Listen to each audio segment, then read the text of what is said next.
AP deputy CM Pavan Kalyan పై వైసీపీ అధికార ప్రతినిధి శ్యామల నిప్పులు చెరిగారు. పవన్ కు పౌరుషం చచ్చిపోయిందా అంటూ కామెంట్స్ చేశారు. ఈ మేరకు అంతర్జాతీయ మహిళా దినోత్సవాన్ని పురస్కరించుకుని మీడియా సమావేశం నిర్వహించారు.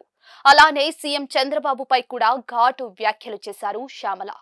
అయితే శ్యామల చేసిన కామెంట్స్ ఏపీ వ్యాప్తంగా హాట్ టాపిక్ గా మారాయి. శ్యామల మాట్లాడుతూ వైసీపీ ప్రభుత్వం హయాంలో మహిళల సంక్షేమానికి ఎన్నో పథకాలను ప్రవేశపెట్టిన ఘనత నాటి సీఎం జగన్ కు దక్కుతుందన్నారు.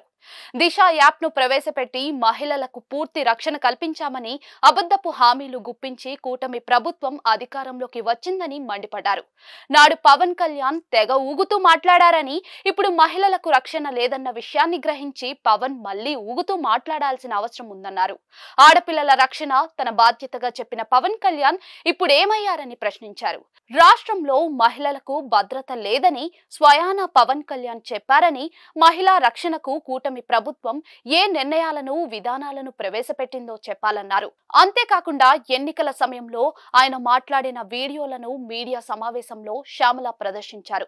వైసీపీ ప్రభుత్వ హయాంలో నవరత్నాల పథకాలు పూర్తి స్థాయిలో అమలయ్యాయని శ్యామల చెప్పుకొచ్చారు. సూపర్ 6 అంటూ అధికారంలోకి వచ్చిన కూటమి ప్రభుత్వం ప్రజలను దగా చేసిందని ఆమె దుయ్యపట్టారు. సూపర్ 6 హామీలు అమలు చేస్తామని సీఎం చంద్రబాబు ఎన్నికల వేళ ప్రకటించారని, ఆ హామీలు ఎక్కడా అంటూ శ్యామల ప్రశ్నించారు.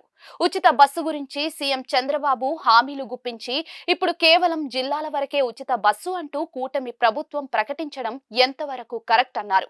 అధికారంలోకి వచ్చిన వెంటనే సుగాలి ప్రీతి కేసును ఛేదిస్తామని గొప్పలు చెప్పారని, ఇప్పుడు ఆ కేసు ఏమైందంటూ శ్యామల ప్రశ్నించారు. సీఎం చంద్రబాబు మాటలకు క్రెడిబిలిటీ లేదని, మహిళా అభ్యుదయం సాధికారిత అంటూ గొప్ప మాటలు చెప్పిన చంద్రబాబు ప్రస్తుతం ఏమయ్యారని ఆమె ప్రశ్నించారు.